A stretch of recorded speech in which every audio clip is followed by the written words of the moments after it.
Friends, today I'm with Joy Kauffman, the president, founder of Farms to International. So, strategic planning is something that every ministry should go through. Is it that important? How to do it?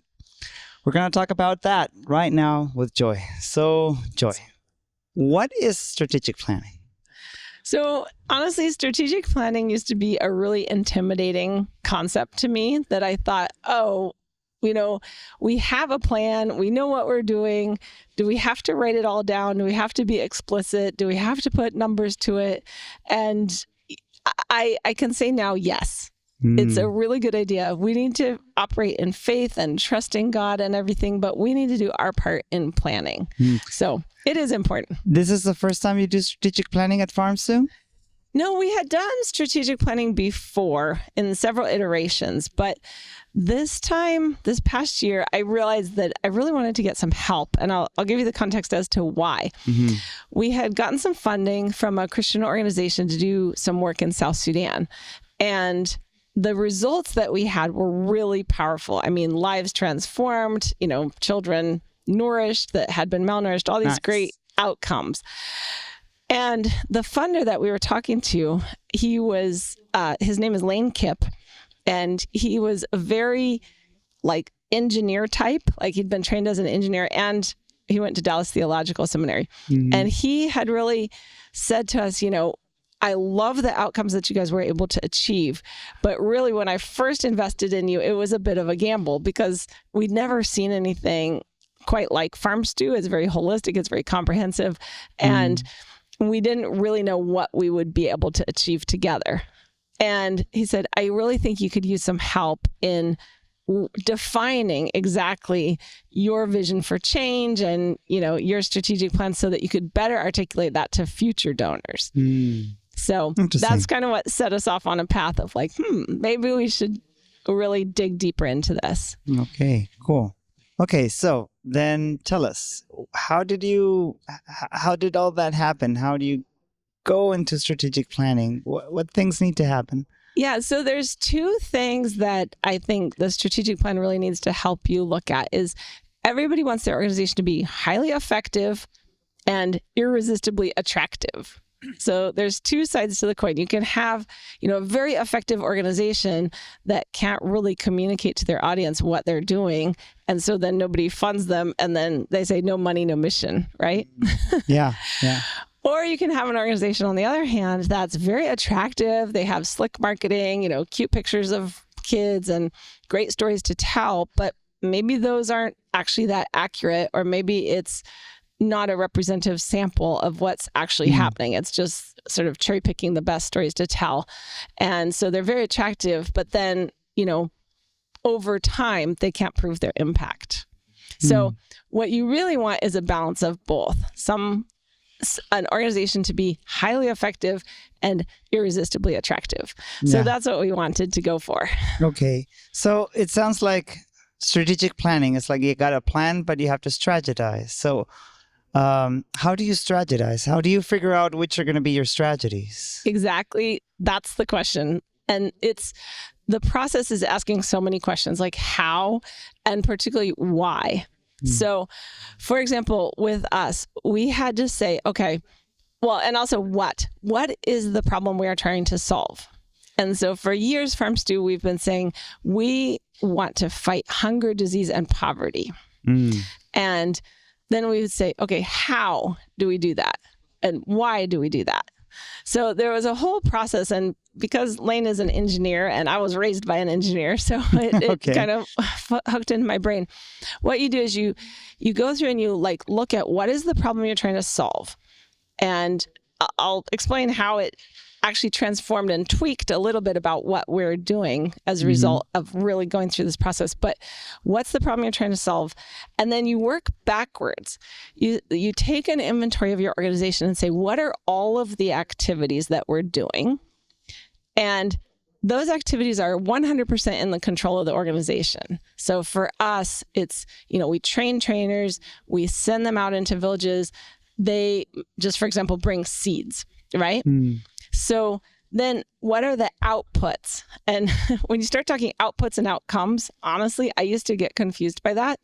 But the outputs are the things that are the direct response to the activities that is the impact on the beneficiaries, like day to day, what happens. So the output might be that they plant a garden with those seeds. Okay. And then the outcome is the next stage. And the outcome is, why do we want them to plant a garden? We want them to eat healthy food. Okay. And then ultimately the impact is we want them to eat healthy food because we want them to have an abundant life. Okay. Awesome. So it's called Got a logic model also. Yeah, it's logical sequence. Definitely. Exactly. And you're figuring out which part goes where. Yeah. So basically, you're looking at the problem you're trying to address, the activities that you're doing to address it, what are the outputs, the outcomes, and then the end result. Awesome. So, that sounds great. Yeah.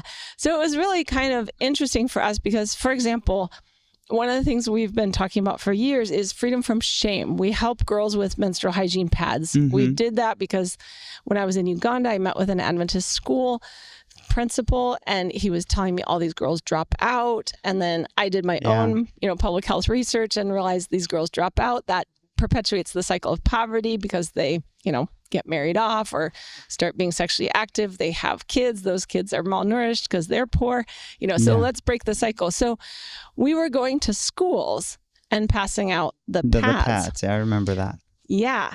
But what we realized in this model is that Farm Stew, for example, is focused on transforming families. And so how do we track the impact on the family if we just go to a random school and pass out pads? Because it's not connected to what our trainers are doing in the community. Yeah. And so we actually changed because of this vision for change or theory for change or strategic planning, the whole package is how we can call it that. We actually now changed our model for how we distribute pads. And we're doing that now at the household level after a family has participated in 20 Farm Stew trainings. So we're now using the menstrual hygiene products as an incentive to keep them into the program so that we can fully transform the family unit to have an abundant life. Okay. Oh, interesting. Very interesting. Yeah. So that's just a simple example of how, we were doing things a certain way, but because of the planning to be more effective and then more attractive, we were able to just tweak our model a little bit so that it was all aligned logically. Now, when you strategize, and it happens in everything, even in war, strategy, there's no method to say, this is the thing we have to do. It's like experimenting in a way. Absolutely. And the one piece of the puzzle that I didn't mention in that strategy is assumptions.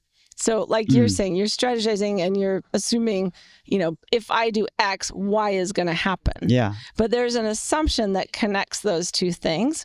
And in the documents that we've prepared, we had to be very explicit about each of those assumptions and then test them, logically, like, if you do X, does Y happen? And so over time, then that's where your monitoring and evaluation will come in of the program, because you will be monitoring using a baseline survey, an inline survey, and then regular monitoring data throughout your program so that you can make sure over time, okay, does X equal Y, or maybe X equals Z? So we need to go back and continue. So it's a continuous cycle of learning to be a learning organization of how to be the most impactful. Yeah, definitely. Metrics are very good because in a way you have to see if the strategy is working or it's not. Exactly. So how often would you say that it's good to reevaluate your strategic planning to see if your strategies are working, etc.?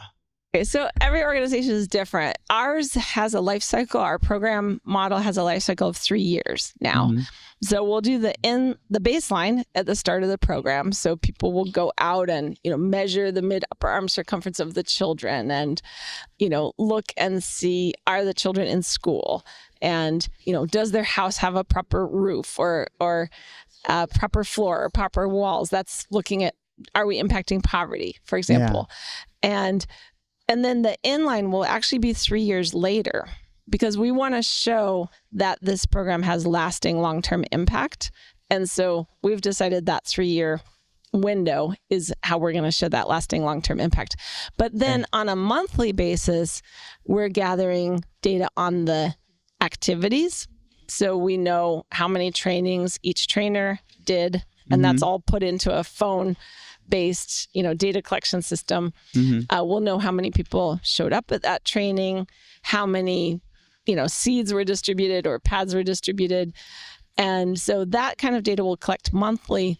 And then we also get quarterly reports from our partners. Okay. So sometimes when people partner with us, they're like, whoa, that's a lot of work. Yeah. And it is, but we're also being very good stewards of God's money. Yeah. And so we have to know that what the donor is giving money to do, which is to transform a family for $37 a month, they can transform a family for eternity. We need to know that is actually what that money is being spent on. Yeah.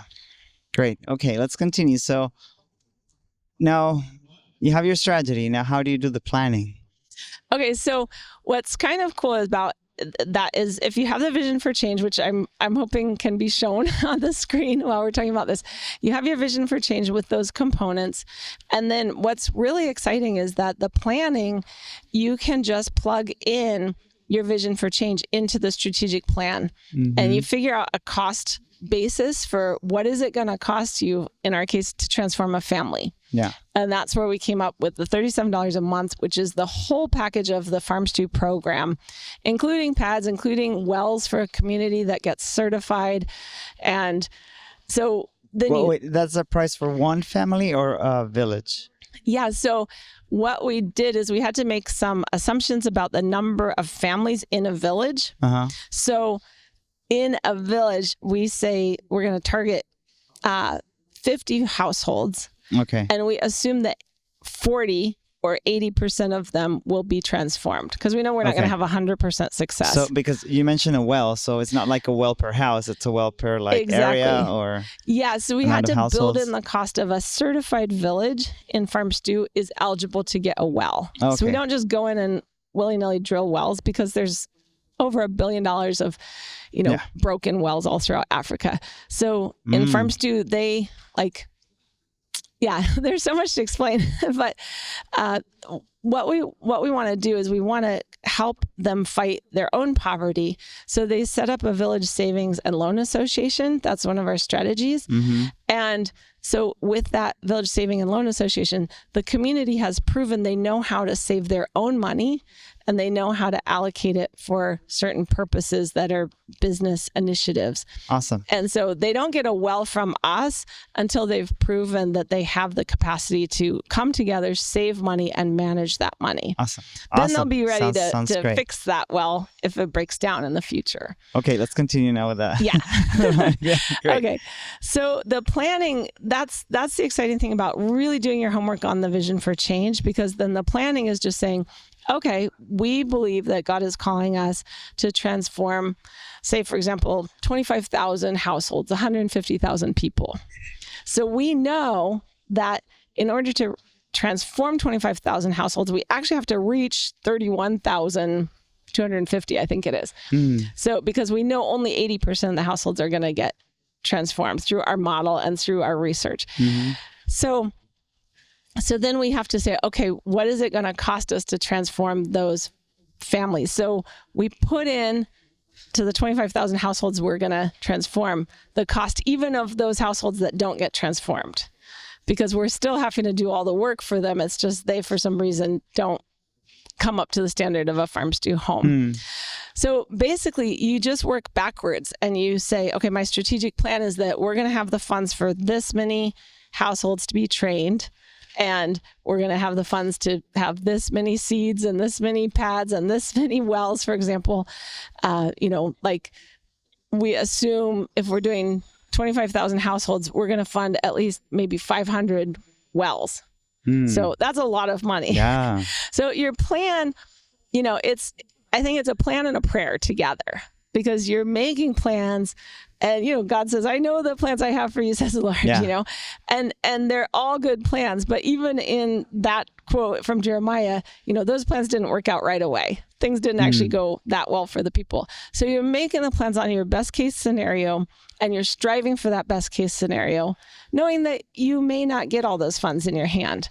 You may not achieve all those goals, but you have to have a goal. Without a vision, the people perish. So you have to have a goal that you're setting that's a high bar, and even a funding strategy that is a high bar. And then that aligns your staff, your board, and all your donors and constituents and staffs throughout the world, in our case, towards reaching that high bar. Okay, good. So we have strategy, we have planning, but I'm just thinking on maybe ministry leaders that are watching this.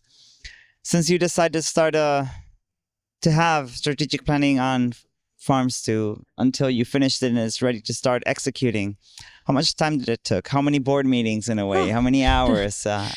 It honestly was painful. In some ways, it took about 9 months for us to work on it. There's still a few documents that like when you go out in the field and you start articulating it, or you go out and talk to donors and you start articulating it, then you realize, okay, here's some little tiny thing that I want to change. So then you have to go back into the document, and then even go back to the board. If they've approved your strategic plan, or your vision for change, you have to go back and explain why you'd like to make some small change.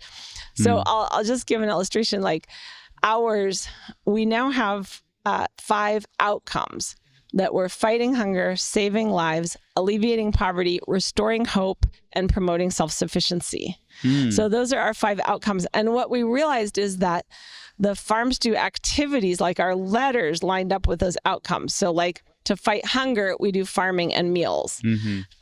To save lives, we do water and sanitation. But what I realized was there was like some small component, like the PADS component, we had down in hope, restoring hope, but we realized it was best up in the save lives and the sanitation. So like it's, as I've articulated it, that it's become more clear. And in fact, just preparing a couple weeks ago, I went and spoke in the Philippines. And that's when this realization came to me that I should move the PADS up into the water and sanitation. So what I'm saying with that is you're done. We were done in 9 months, but you're living into these documents. They need to be living documents. So they're done, but not done. Like I say, Yeah. Well, I've known you and Farms Do for quite a while now, and definitely I can see that the way that you can explain Farms Do has become much more clearer with the strategic planning. So yeah.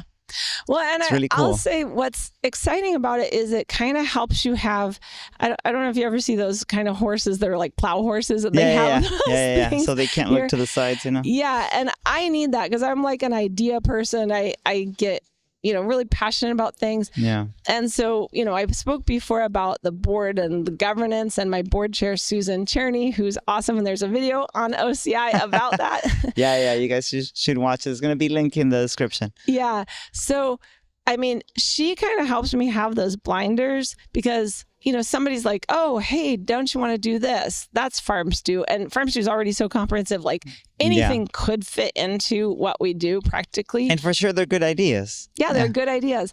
And, and like the evangelism side of it, I just want to say that really quick. Evangelism isn't every single one of our priorities, because every single one of the things that I mentioned, we use the Bible as the basis for behavior change, for trying to motivate behavior change. So that's completely in my scope. But, you're going out as a ministry leader and somebody says, hey, I have a farm I want to donate to you in Uganda. And you're like, that's interesting. But is that going to achieve a rural villager in that same country to actually have an abundant life? Or is that going to require for me to pull staff away from going out and reaching the rural villages to go now manage a farm? Yeah. So the strategic plan really, it helps you know what to do, and it also helps you know what not to do, which is equally important. Good point. I hope you guys are taking notes. Yeah. That's the thing is like, especially once you start having some success and people start thinking, hey, that organization, they could accomplish this purpose for us. And honestly, I was laughing as I was preparing for this because, Farm Stew, actually, we're tapping on the door of other organizations and saying, hey, how about you do Farm Stew? And those organizations need to look at what is their mission, and they need to carefully evaluate, is doing a Farm Stew program in their scope of what they're trying to accomplish. If it's no, tell us no, and we won't be offended. We have plenty of other places to bring the Farm Stew curriculum. But if it's yes, then probably they need to really look through their, mission statement and make sure that their activities are really going to be aligned such that incorporating Farm Stew into their program will make sense. So I was thinking about that this morning and it never crossed my mind. So now maybe other questions that ministries may have watching this. In terms of strategies, is there like an ideal number of strategies that you should come with your board or with your team? Like 2, 3, 5, 6, 10, just one? I don't know. Well, we kind of have more than would probably be ideal just because of the 8 letters of Farm Stew. It's very comprehensive. I would think the less is more, really, in general, especially for programmatic, efforts. Just having that streamlined, focused impact is probably better than trying to do everything and then you don't do anything well. Yeah. But I would say, in terms of the overall strategy, there needs to be, a clearly articulated problem or problems that you're trying to address and a clearly articulated outcome that you're trying to get. And that's for each strategy in a way. I mean, I think that should be overall for the organization. There's one outcome that you're trying to get. It may be a long sentence. Like in your case, like a saved family with abundant life for eternity. Exactly. Yeah. Exactly. So we know we're working on the family unit. We know our goal is physical and spiritual abundant life. And that's it, Okay. So yeah. And then I think in terms of like the activities, I think we have like 12 at this point. So of all the things that we used to talk about, now we can talk about it in 12. We train, equip, and coach. And there's basically 4 categories under each of those. So we train, equip, and coach. That's it. And then, and then the outcomes, basically, the outcomes I shared already, the output that is in the middle is we want a Farm Stew certified home. So we want the homes that have evidence that they've taken the activities that our staff has done and applied it in their home. So now they have a tippy tap, they have a garden, they have nourished children, they have a latrine. And, one of our things, because we said, okay, we want to do more on the spiritual and be able to measure the spiritual impact. So one is that they are going to a Christian faith-based activity. Now, we don't do that coercively, but that's one of the recommended elements for a certified home. So that they're involved in a faith community, they're not using alcohol and drugs, that they're saving money or starting an enterprise, things like that. So how did it happen maybe in your previous strategic plannings or along Farm Stew's lifetime that you planned, strategized, and then it's like it didn't work? Definitely. Yeah.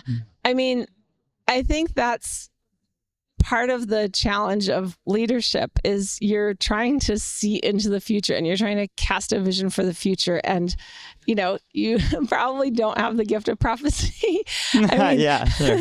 So we do our best to prayerfully discern what the Holy Spirit is telling us to do. And we're human. So, we've had ideas of things that we thought would be just fantastic ways to reach communities that didn't pan out. For example, years ago, I think when you were in Uganda with us, we had a restaurant in Iganga, Uganda. Yeah, I remember. Yeah. And I had ideas of how we should pay people at that restaurant. And the staff had another idea of how we should pay people. They wanted it totally incentive based. I thought we needed at least like little minimum wage. They were right. I was wrong. And so we ended up having workers that weren't incentivized to go sell. So it wasn't financially, didn't make sense to have an empty restaurant with people we were paying. So we had to close the restaurant. We thought that was a great idea. And it was, informally in our plan, but it didn't work out. And I think that's really important that's why I said it's like a continuous cycle where the monitoring and evaluation is going to inform your vision for change, which is going to inform your strategic plan, which is going to, shape your monitoring and evaluation. And it just goes around and around so that you really continue to improve. And you can, it's like pruning, right? You prune off the dead wood so that you can be more fruitful in the areas where God has shown you clearly that's where I can have an impact. Awesome. That's good. Well, we have to close because it's been 25 minutes. It's been a great talk. But let's try to do a little bit of a sum up. Before a little bit of that, any documents that we should write after having strategic planning? What like key documents we should write down and have? Yeah, so you definitely want a vision for change. And that's, the problem, the activities, the outputs, the outcomes, and then the end result. Okay. So you definitely want a vision for change, and you want the assumptions that connect all of those. Okay. And then, you really need to have a very explicit monitoring and evaluation plan, which we have not gone into. Okay. But it needs to be very explicit. And I'll just say answering the who, what, where, why, when of every aspect of what you're doing. Okay. And then the strategic plan needs to be something where you're setting that high bar for what you want to achieve in the next 3 to 5 years.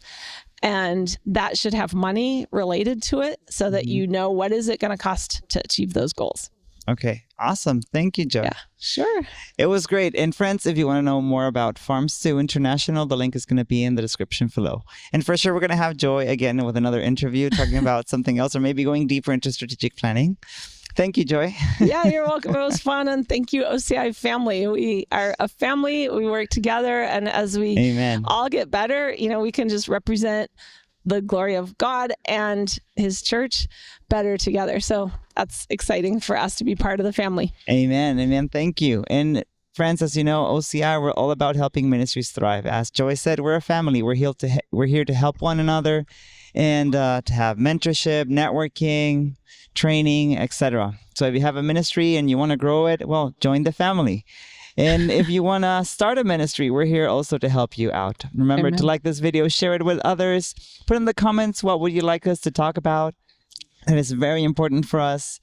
And subscribe to the channel and ring that bell so you can get notified with our latest content. Thanks for watching and see you on the next one.